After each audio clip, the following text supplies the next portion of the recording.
একই সাথে একই দিনে দুইটা ভোট হয়েছিল। কয়টা?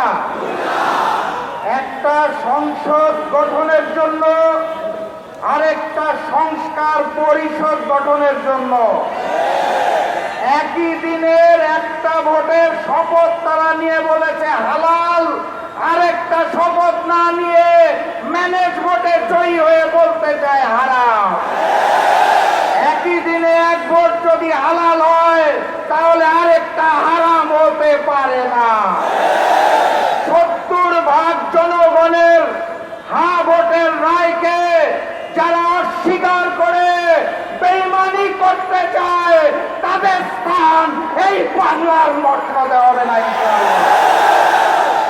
যাই বলা হয় তারা একটা শব্দ শুনিয়ে দেয়, কি সেটা? সংবিধান। সংবিধান উচ্চারণ করতে গেলে শেষে আসে ধান।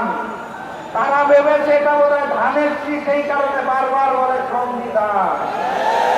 এটা ওই যে নির্বাচনের আগে নির্দিষ্ট স্লোগান দিত, কি জানি, লাগারে লাগা ধান লাগা, ওই ধান নয়।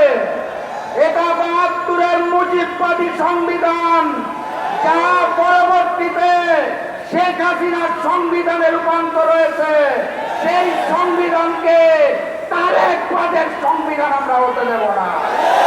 অতএব কথাবার্তা পরিষ্কার, গণভোটের রায়কে সম্মান জানিয়ে বাস্তবায়ন করুন, না হলে যেই আন্দোলন করে তোলা হবে মসনদ থাকবে না ইনশাআল্লাহ।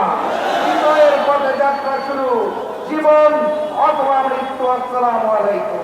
এই প্রতারণা, গণভোটের সাথে প্রতারিত এই সরকারের বিরুদ্ধে রাজপথে আসতে বাধ্য হয়েছি। আজকের এই সমাবেশের মাধ্যমে আপনাদের প্রতারণার একটা উদাহরণ দিচ্ছি।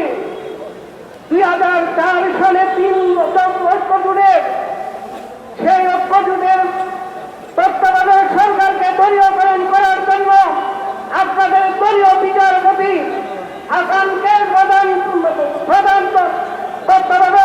বানানোর জন্য জাতিকে 20 বছরের গোলামির দিকে ঠেলে দিয়েছিলেন।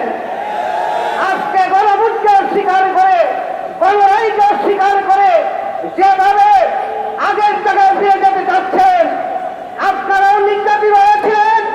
বাংলাদেশের মানুষ ফ্যাসিবাদের কবলে পড়েছিল, আধিপত্যের কবলে পড়েছিল। এবার আপনাদের এই প্রতারণাকে জনগণ শুরুতেই ধরে ফেলেছে। আপনাদের এই প্রতারণা থেকে দেশকে মুক্ত করে আজকের ভোট থেকে প্রতিবাদের মাধ্যমে আমরা অবশ্যই গণভোটের গণরায় বাস্তবায়ন করবো ইনশাআল্লাহ।